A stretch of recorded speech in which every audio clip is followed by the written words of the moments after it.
आप देख रहे हैं इकरा पॉइंट्स और आज की इस वीडियो में हम बात करने जा रहे हैं इजिप्ट के पिरामिड के राज और रहस्यों के बारे में, जिसने पूरी दुनिया के बड़े बड़े साइंटिस्ट्स को चौंका रखा है। अगर आप हमारे चैनल पर नए हैं तो हमारे चैनल को सब्सक्राइब करें और बेल आइकन दबा दें ताकि हमारी हर नई वीडियोस की नोटिफिकेशन आपको मिलती रहे। अभी से हज़ारों साल पहले इजिप्ट में इजिप्शियन लोग हुकूमत करते थे। वो बहुत अजीब अजीब इमारतों को बनाया करते थे। सबसे पहला सवाल ये है कि इन्होंने इसे कैसे बनाया होगा। इसे बहुत सालों से स्टडी किया जा रहा है और उसे हर तरह की मॉडर्न टेक्नोलॉजी से समझने की कोशिश की जा रही है, मगर अभी तक इसे कोई समझ नहीं सका और ना ही इसकी मिस्ट्री सॉल्व हो पाई है। इजिप्शियन लोगों ने इतने बड़े बड़े पत्थर के पीसेस को कैसे लाया, इसमें कौन से कंक्रीट का इस्तेमाल किया गया और इन्हें इतने परफेक्ट तरीके से कैसे बनाया गया बिना मशीन और टेक्नोलॉजी के, इन्होंने ऐसा कैसे किया। पिरामिड्स जैसा स्ट्रक्चर उस ज़माने में बनाना साइंटिफिकली इम्पॉसिबल है। सिर्फ एक पिरामिड को बनाने के लिए 23 लाख पत्थरों के ब्लॉक्स का इस्तेमाल किया गया था। इन पत्थरों को इजिप्शियन लोगों ने लगाया कैसे होगा, लगाना तो दूर की बात, इन्हें एक जगह से दूसरी जगह ले जाना भी मुश्किल है। एक पत्थर के ब्लॉक का वज़न 2000 से 70,000 किलो तक है और आज के मॉडर्न क्रेन भी 20,000 किलो से ज़्यादा वज़न नहीं उठा सकते हैं। तो हज़ारों साल पहले बिना इतने एडवांस टेक्नोलॉजी के ऐसा कैसे किया गया। तो कुछ साइंटिस्ट कहते हैं कि इसके पीछे इंसानों का नहीं बल्कि एलियंस का हाथ है, मगर इस बात पर तो हमें भी यकीन नहीं है। खैर, इस थ्योरी का नाम ओरियन कोरिलेशन थ्योरी है। अगर आप रात के वक्त पिरामिड को देखोगे तो आपको दिखेगा कि वो आसमान के कॉन्स्टिलेशन से अलाइन करता है और इस कॉन्स्टिलेशन का नाम है ओरियन बेल्ट, जिसके 3 अहम सितारे हैं और इन सितारों का नाम है अल नीटक, अल नीलम और मिंटका। ये तीनों सितारे पिरामिड से मिलते हैं और इनके पोजीशंस और अलाइनमेंट बिल्कुल इन तारों की तरह हैं। ये सब को देखकर कुछ साइंटिस्ट ये कहते हैं कि दुनिया में एलियंस आए थे और उन्होंने अपने एडवांस टेक्नोलॉजी से इम्पॉसिबल सी इन पिरामिड्स को बनाया होगा। पिरामिड्स को किसने बनाया ये बात तो कोई नहीं जानता, मगर इन पिरामिड्स का इन स्टार्स के साथ ज़रूर कुछ ना कुछ कनेक्शन है। पिरामिड्स में बहुत से राज हैं। इसमें एक राज पिरामिड्स के अंदर के टनल्स हैं। पिरामिड्स के अंदर कितने टनल्स हैं ये कोई नहीं जानता, मगर इसमें से कुछ ही टनल्स की खोज हुई है। कुछ लोगों का ये मानना था कि ये टनल्स वेंटिलेशन के लिए बनाया गया होगा ताकि अंदर हवा जा सके, मगर इस बात को उस वक्त गलत साबित कर दिया गया। जब इन टनल्स के अंदर एक रोबोट को भेजा गया तो पता चला कि ये टनल्स कुछ आगे जाकर बंद हो जाते हैं। लोगों का मानना है कि ये टनल्स इसलिए बनाए गए थे ताकि अगर राजाओं की बॉडी को चैम्बर में रखा गया तो उनके रूह यानी सोल तारों की तरफ जाएंगे और इसे पिरामिड्स का स्टार शेफ्ट थ्योरी कहा गया है। पिरामिड्स के बारे में लोग कहते हैं कि ये इजिप्ट के राजाओं का कब्र था। आप लोग मम्मी के बारे में ज़रूर जानते होंगे। जो लोग कब्र वाली बात पर यकीन करते हैं वो कहते हैं कि राजाओं के बॉडी को मम्मीफिकेशन के ज़रिए लिनन फैब्रिक को बॉडी में लपेटकर कब्र में डाल दिया जाता था। मगर अजीब फैक्ट ये है कि इसमें आज तक यानी पिरामिड्स में एक भी मम्मी नहीं मिला। पिरामिड्स को अभी तक पूरे तरीके से एक्सप्लोर नहीं किया गया है, मगर जितने हिस्से को कर लिया गया वहाँ कोई मम्मी नहीं मिली है। ये सब कुछ दिखने के बाद थ्योरिस्ट्स ये कहते हैं कि पिरामिड्स को कब्र के लिए नहीं बनाया गया था, इसे किसी और ही पर्पस के लिए बनाया गया था। अब कुछ लोगों के दिमाग में ये सवाल भी आता है कि आखिर पिरामिड्स इतने परफेक्ट कैसे हैं। पिरामिड का एक पार्ट नॉर्थ पोल के अलाइनमेंट में है। अगर हम इसके सेंटर से एक लाइन निकालें तो वो सीधा नॉर्थ पोल में मिलेगा।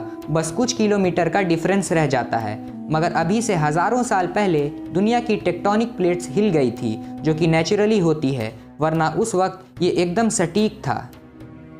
पिरामिड्स के पत्थर में भी कई राज हैं। जिस पत्थर से पिरामिड्स को बनाया गया था वो आम पत्थरों से हज़ारों गुना मजबूत है।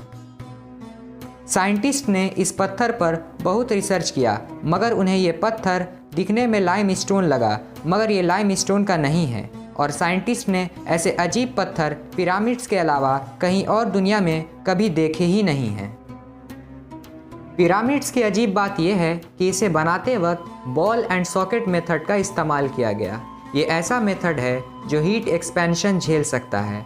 असल में ये ball and socket method earthquake को भी झेल सकता है, यानी शॉक प्रूफ टेक्नोलॉजी, वो भी हज़ारों साल पहले के वक्त में।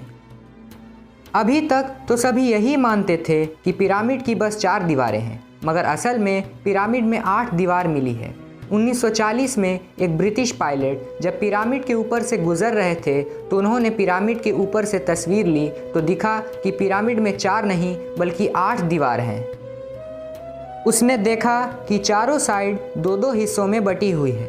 इतना ही नहीं बल्कि ये 8 साइड सिर्फ स्प्रिंग और ऑटम के सीज़न में ही दिखाई पड़ते हैं। इससे ये बात जाहिर होती है कि जिन्होंने भी पिरामिड को बनाया होगा उन्हें उस वक्त में भी मॉडर्न साइंस और कैलकुलेशन आती थी। जहाँ पिरामिड मौजूद है वो बहुत ही गर्म एरिया है। वहाँ गर्म हवाएं और धूल हमेशा उड़ती रहती हैं, मगर फिर भी उस वक्त इस बात को ख्याल में रखकर ऐसे बनाया था कि बाहर कितनी ही गर्मी और धूप क्यों न हो, मगर पिरामिड के अंदर का टेम्परेचर कूल ही रहता है।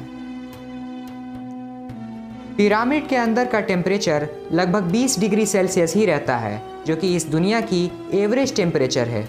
पता नहीं कि इसे किस टेक्नोलॉजी से बनाया गया था कि इसके अंदर खुद ब खुद एक नेचुरल एयर कंडीशनर यानी एसी मौजूद है, जो इसके अंदर के टेम्परेचर को हमेशा ठंडा रखता है। क्या ये सब अभी से हज़ारों साल पहले मुमकिन था? हर साल 21 जून को सबसे बड़ा दिन और सबसे छोटी रात होती है। तब आप जब पिरामिड को शाम में देखने जाएंगे तो आपको ये दिखेगा कि वो शेर जो पिरामिड के बीच में है उसके ठीक और एकदम एक्यूरेट ऊपर से सूरज आपको दिखेगा।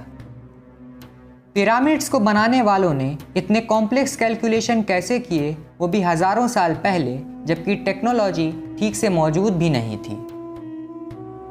आपने पिरामिड के पास मौजूद द ग्रेट स्फिनिक्स को तो ज़रूर देखा होगा, जिसका सर इंसान का है और बॉडी शेर का। इसकी लंबाई के बारे में बात करें तो इसकी लंबाई 73.5 मीटर्स और इसकी हाइट है 20 मीटर। और इसकी सबसे अमेजिंग बात यह है कि इसे बहुत सारे पत्थरों से नहीं बल्कि एक पत्थर के टुकड़े को तराश कर बनाया गया है, और ये दुनिया की सबसे बड़ी सिंगल स्टोन स्टैचू भी है। हज़ारों सालों से ये रेत से ढका हुआ था, लेकिन साल 1900 में इसके ऊपर से रेत को हटाया गया तो ये अजीब और अमेजिंग सा स्ट्रक्चर दुनिया के सामने आया। थ्योरिस्ट का मानना है कि हज़ारों साल पहले ये और भी अच्छे कंडीशन में था, मगर हज़ारों साल के प्रेशर, टेम्परेचर और क्लाइमेट को झेलने के बाद इसमें कुछ चेंजेस आ गए। पिरामिड्स के तरह इसमें भी कई चैम्बर और टनल मौजूद हैं। 1995 में कुछ वर्कर्स जो यहाँ काम कर रहे थे उन्होंने एक्सीडेंटली यहाँ कुछ चैम्बर्स और टनल्स की खोज की। द ग्रेट स्फिनिक्स को किसने और किस लिए बनाया, ये बात आज तक रिसर्चर्स को पता नहीं चल पाई। हमें लगता है कि पिरामिड्स सिर्फ मिस्र यानी इजिप्ट में ही मौजूद है, मगर ये बात गलत है। पिरामिड दुनिया में लगभग हर हिस्से में मौजूद है, यहाँ तक कि कुछ तो पानी के अंदर भी पाए गए हैं। इमाम अहमद रज़ा खान पिरामिड्स पर तहकीक करते हुए कहते हैं कि इसे इंसानों ने नहीं बल्कि जिन्नातों ने बनाया है, क्योंकि इतने ज़्यादा कुव्वत के मालिक तो जिन्नात या जिन ही होते थे जो कि इंसानों से पहले इस ज़मीन पर मौजूद थे, और उन्होंने इस पिरामिड्स को बनाया होगा।